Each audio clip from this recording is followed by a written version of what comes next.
Hello friend, मी करत आहे gas चालू.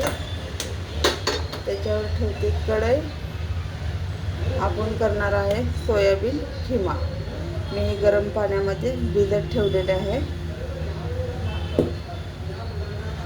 सुरुवातीला थोडंसं तेल टाकून घेते. गरम पाण्यातनं गार पाण्यातनं एकदा धुवायचं, छान असं पिळून घ्यायचं. गार पाण्यानं पूर्ण मी पिळून घेतलेलं आहे. आता ते टाकून घेते.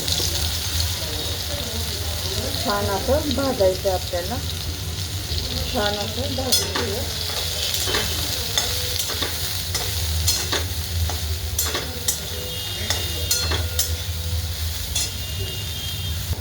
पाहून घ्या जसं भाजलेले थोडं तेलात.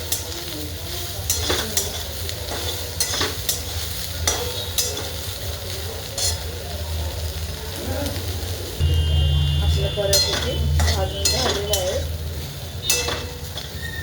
आता मी साईडला काढून घेते ताटामध्ये. हे पाहून घ्या, मी ताटामध्ये काढून घेतलेलं आहे. ती कढई गरम करायला ठेवली आहे परत एकदा. आता आपण तेल टाकून घेऊया, जेवढं लागतं तेवढं. तेल टाकून घेतलेलं आहे. आपलं तेल गरम होतं आहे. आता आपण मोहरी टाकून घेऊया, जिरे पण टाकून घेऊया. इथं मी कांदे चिरून घेतले 2 मोठे साईजचे. कढीपत्ता टाकून घेऊया आपण आणि कांदा टाकून घेऊ.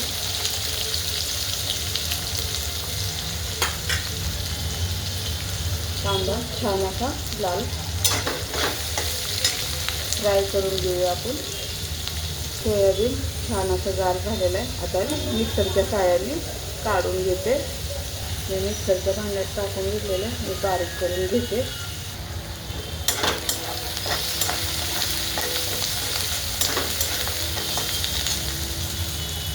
ते पाहून घ्या, मी मिक्सरच्या साहाय्याने काढून घेतलेलं आहे. जास्ती पण बारीक नाही आणि जास्ती पण मोठं नाही.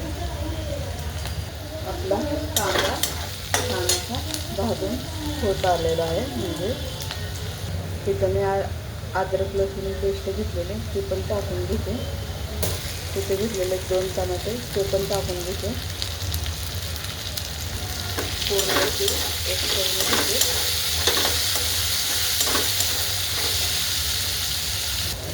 सुरुवातीला मी मीठ टाकून घेते थोडंसं,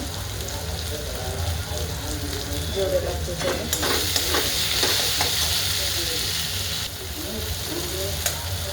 हळद टाकते, धना पावडर टाकते, लाल मिरची पावडर टाकते आणि आपला घरगुती काळा मसाला थोडासा टाकते. परत एकदा करून घेते. थोडंसं पाणी टाकून घेते, म्हणजे आपला मसाला जळणार नाही शक्यतो.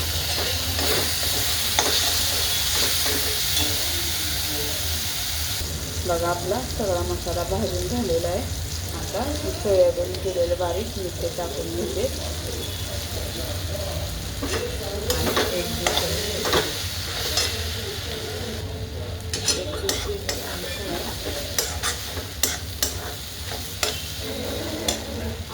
थोडंसं वापरण्यासाठी पण ठेवूया आपण. आता आपण उघडून पाहूया.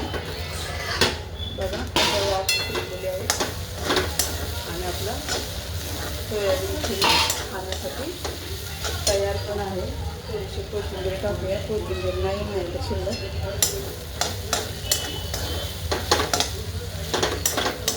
जेवढी होती तेवढी टाकलेली आहे कोथिंबीर.